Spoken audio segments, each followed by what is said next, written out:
زمین پر پڑی ہوئی برف جس جگہ تک زمین کے اندر کی گرمی کو جذب کرے گی تو اس سے اوپر کی برف ویسی ہی ٹھنڈی رہے گی جیسی آسمان سے آئی ہے، پھر وہ جم کر سخت ہوگی، تب تم گھروندا بنا سکو گی۔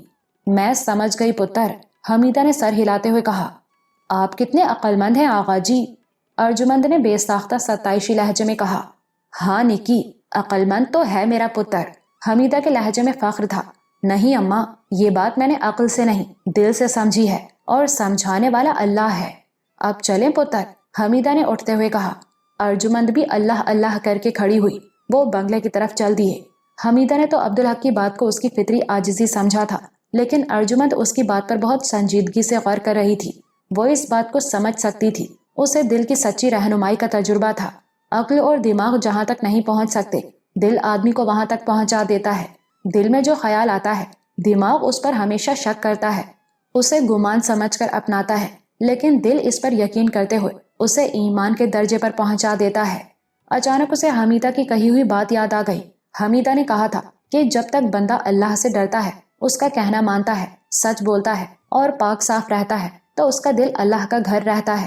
اللہ اس سے باتیں کرتا ہے، اسے راستہ دکھاتا ہے، اور دل سیاہ ہو جائے تو شیطان آدمی کو بہکاتا بھٹکاتا رہتا ہے، اور آدمی سمجھتا ہے کہ اللہ اس کی رہنمائی کر رہا ہے۔ اس وقت کی طرح وہ اس وقت بھی خوف سے جھرجھری لے کر رہ گئی۔ دل کو پاک صاف رکھنا چاہیے۔ اسی لمحے اسے خیال آیا کہ آغا جی کا دل کیسا روشن اور پاک صاف ہے۔ اسے رشک آنے لگا۔ صبح وہ سو کر اٹھے، تب بھی برف باری ہو رہی تھی۔ باہر اب برف کے سوا کچھ بھی نہیں تھا، ہر چیز برف سے ڈھکی ہوئی تھی۔ سب کی کیفیت بچوں کی سی تھی، وہ باہر نکلنے کو تڑپ رہے تھے۔ کسی سے ٹھیک سے ناشتہ بھی نہیں کیا گیا۔ جینا اور فاطمہ بھی آ گئی تھیں۔ عبدالحق باہر شمریز اور نوریز کے پاس چلا گیا۔ کیا ساری رات برف باری ہوئی ہے؟ نوربانو نے جینا سے پوچھا۔ جی بی بی صاحبہ، جینا نے فخر اور خوشی سے کہا۔ ابھی تک نہیں رکی ہے۔ بڑے دن پر اتنی برف پڑتی کبھی نہیں دیکھی۔ لگتا ہے اللہ میاں آپ کی مہمان نوازی کر رہے ہیں، فاطمہ نے ہنس کر کہا۔ مگر سردی تو بالکل نہیں ہے، برف رکے گی تو اتنی ٹھنڈی ہوا چلے گی کہ آپ سوچ بھی نہیں سکتی، فاطمہ نے کہا۔ برف باری کے بعد اصل سردی ہوتی ہے۔ اچھا، نوربانو کے لہجے میں بے یقینی تھی۔ نوربانو تو فوراً ہی بنگلے سے نکل کر باہر کی سیر کرنا چاہتی تھی، لیکن حمیدہ کے سر پر گھروندا سوار تھا۔ عبدالحق نے کہا، پہلے عقبی حصے میں چلتے ہیں، برف باری کسی بھی وقت رک سکتی ہے، اس کے بعد خطرناک سردی ہوگی، میں بغیر تیاری کے باہر نہیں نکلنا چاہتا، مجھے اماں کی فکر ہے۔ اور نوربانو برا سا منہ بنا کر رہ گئی۔ وہ باہر نکلے۔ حمیدہ ارجمند کو لے کر اس طرف گئی جہاں رات وہ گھروندا بنانے کی ناکام کوشش کرتی رہی تھی۔ اس نے بڑے خوشی و خضوع سے بسم اللہ پڑھی اور بیٹھ گئی۔ اس نے برف کو چھوا، لیکن اس کے انداز میں بڑی بے یقینی تھی۔ عبدالحق نے کیمرہ سنبھال لیا تھا۔ اس بار گھروندا گرا نہیں، قائم رہا۔ حمیدہ کی بوڑھی آنکھوں میں ایسی چمک ابھری جو عبدالحق نے برسوں سے نہیں دیکھی تھی۔ میرا گھروندا بن گیا، تیرا شکر ہے ربا، حمیدہ نے آسمان کی طرف سر اٹھاتے ہوئے کہا۔ ارجمند بھی بچوں کی طرح تالیاں بجا رہی تھی، نوربانو بھی مسکرا رہی تھی۔ پھر وہ بھی گھروندا بنانے بیٹھ گئی۔ حمیدہ دوسرا گھروندا بنانے لگی۔ لگتا تھا کہ اس کا دل ابھی نہیں بھرا ہے۔ پھر اچانک ہی حمیدہ کو شدید سردی کا احساس ہوا، اس کا جسم کپ کپانے لگا۔ نوربانو اور ارجمند پہلے کسی بے فکری کے ساتھ اپنے اپنے گھروندے میں لگی ہوئی تھی۔ پتر، مجھے تو بڑی ٹھنڈ لگ رہی ہے، حمیدہ نے کپ کپاتی آواز میں عبدالحق سے کہا۔ عبدالحق نے اسے غور سے دیکھا، اس کا جسم لرز رہا تھا۔ یہ ایک دم سے کیا ہوا اماں؟ اس نے پرتشویش لہجے میں پوچھا۔ اچانک ہی اسے احساس ہوا کہ برف باری رک گئی ہے۔ برف باری کب رکی اس کا اسے احساس ہی نہیں ہوا تھا۔ وہ تو ان لوگوں کو دیکھنے اور تصویریں بنانے میں منہمک تھا۔ برف باری رک گئی ہے، آپ لوگ جلدی سے اندر آ جائیں، میں اماں کو لے کر جا رہا ہوں، اس نے کہا اور تیزی سے حمیدہ کو گود میں لے کر گھر کی طرف دوڑنے لگا۔ نوربانو اور ارجمند نے چونک کر دیکھا تو وہ احتجاج کرتی ہوئی حمیدہ کو گود میں لیے بنگلے کی طرف دوڑتا نظر آیا۔ یہ انہیں کیا ہو گیا اچانک؟ نوربانو بڑبڑائی۔ وہ کہہ رہے تھے کہ برف باری رک گئی ہے، ارجمند نے کہا، لیکن ابھی وہ محض لفظ تھے، ان کی معنویت اس کے دماغ تک نہیں پہنچی تھی۔ پھر اسے یاد آیا تو اس نے اضافہ کیا، اور آپی، اس سے پہلے دادی اماں نے کہا تھا کہ انہیں سردی لگ رہی ہے۔ نوربانو نے ادھر ادھر دیکھا اور بولی، ارے واقعی یہ برف باری کب رکی؟ اس بار ارجمند کو احساس ہوا کہ برف باری رک گئی ہے۔ معلوم نہیں آپی، مجھے تو پتہ بھی نہیں چلا، اور اب مجھے سردی لگ رہی ہے۔ لگ تو مجھے بھی رہی ہے، لیکن اماں نے اتنا شور کیوں مچا دیا؟